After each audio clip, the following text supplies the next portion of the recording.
Le servage pesait sur le peuple comme un rocher. Les casernes se dressaient partout.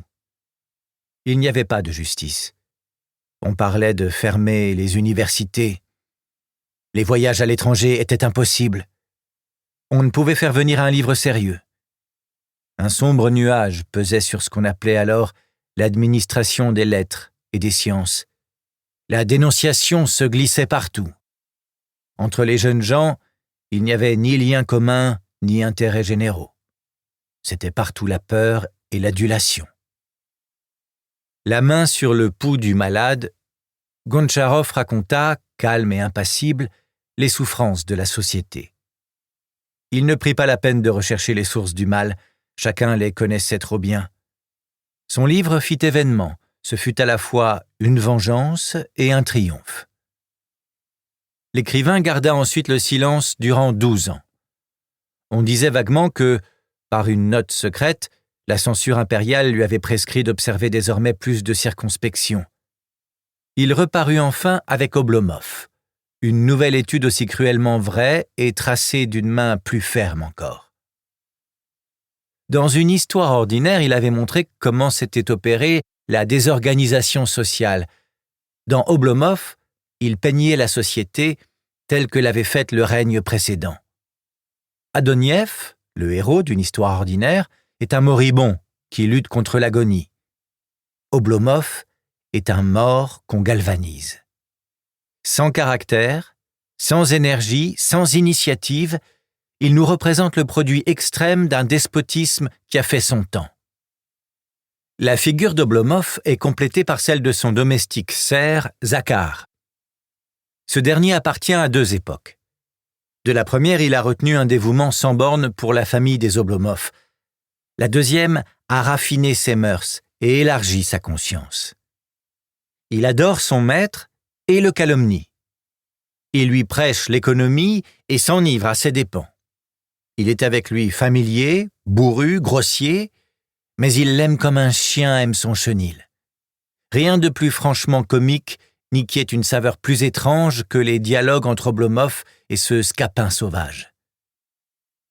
En face de son héros, Gontcharov a mis un personnage qui doit à son éducation plus encore qu'à son origine un caractère diamétralement opposé. Autant Oblomov est lent et apathique, autant Stolz est vif et remuant.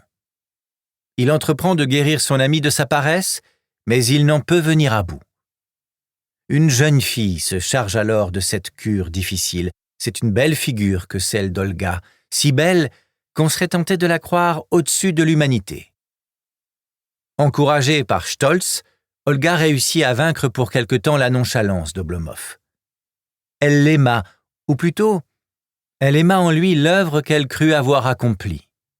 Oblomov se laissa diriger, et les choses allèrent à merveille tant que leur liaison se borna à des promenades et à des lectures en commun.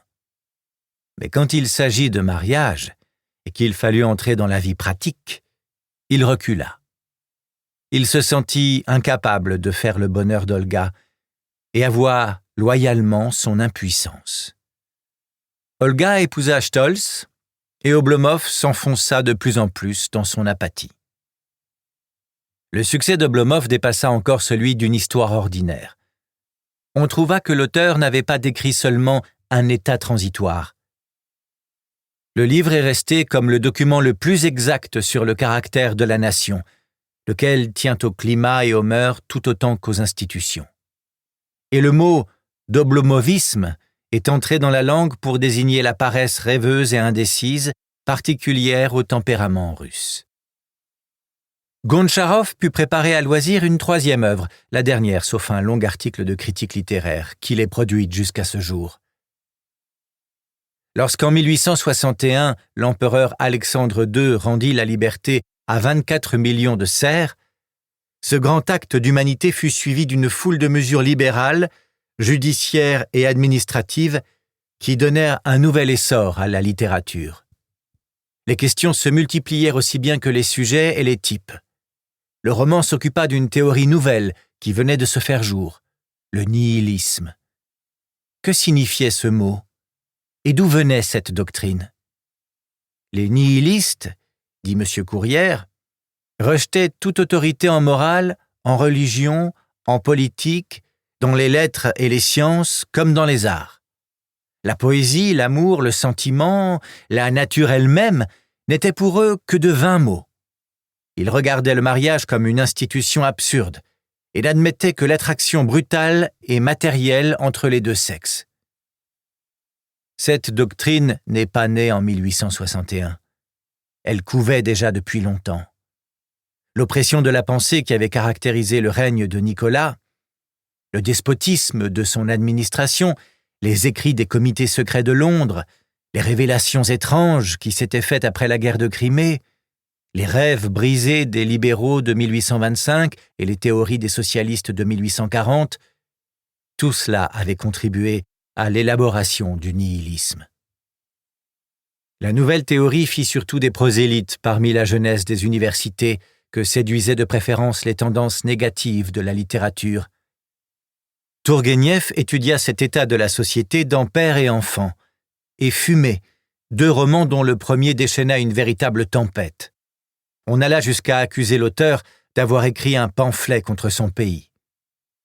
Il s'était placé en effet au point de vue pessimiste et n'avait vu dans les jeunes progressistes que des fous, des sots et des Don Quichotte. Peut-être s'exagéra-t-il la portée de ces théories trop monstrueuses pour être jamais prises au sérieux. Gontcharov voulut aussi dire sa pensée sur la génération nouvelle, et dans le précipice, il recommença le parallèle entre les pères et les enfants. Il enchérit encore sur Tourguenieff, et, plus partial, il fut aussi moins heureux dans la peinture du type principal. Il réussit mieux les figures accessoires, et là, dégagé de tout parti pris, il dessina des portraits d'une finesse exquise et d'une rare perfection. C'est dans Oblomov que brille surtout le talent de Gontcharov. C'est là qu'il a mis la plus grande partie de lui-même, car il est resté célibataire comme son héros, et son tempérament, comme celui d'Oblomov, le porte à la solitude et à la rêverie. Voilà pourquoi nous avons choisi ce roman, afin de présenter l'éminent écrivain au public français. Notre intention était d'abord de donner l'œuvre entière, mais elle comprend 2 volumes, et nous avons craint que le morceau ne fût un peu gros pour l'appétit de nos lecteurs.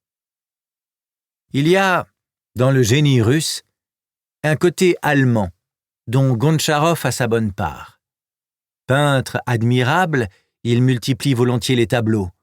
Par l'accumulation de petits détails, il arrive, comme Balzac, à une extraordinaire intensité d'impression. Mais aussi, il s'attarde dans l'analyse et ne vise guère à l'action. Cette tendance de son esprit se marque surtout dans la seconde partie du roman, celle où le héros s'efforce d'agir. C'est quand un homme se met à marcher qu'on s'aperçoit de sa lenteur. Le premier volume forme un tout complet et pourrait s'intituler « Une journée de M. Oblomov ».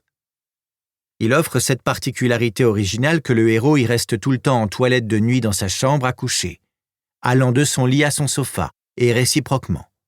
Il s'éveille à 8 heures du matin et s'habille à 4 heures du soir, au moment où Stolz arrive.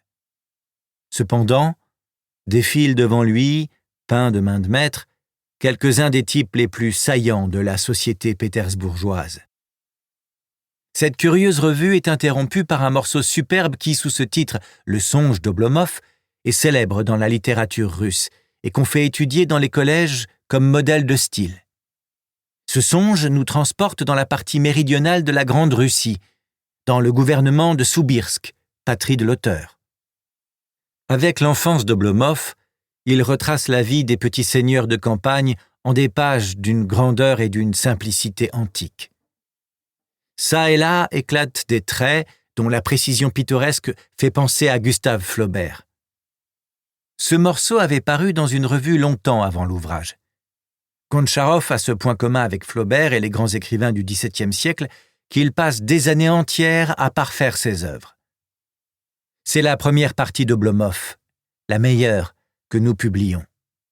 Et nous l'offrons aux délicats, à ceux qui trouvent plus d'intérêt dans l'étude des mœurs et des caractères que dans la combinaison des événements. 3. Après avoir présenté l'auteur et ses livres, Pour continuer à écouter ce livre audio gratuitement, cliquez sur le lien dans la description et vous pourrez l'écouter en entier sans frais grâce à l'essai de 30 jours d'Audible.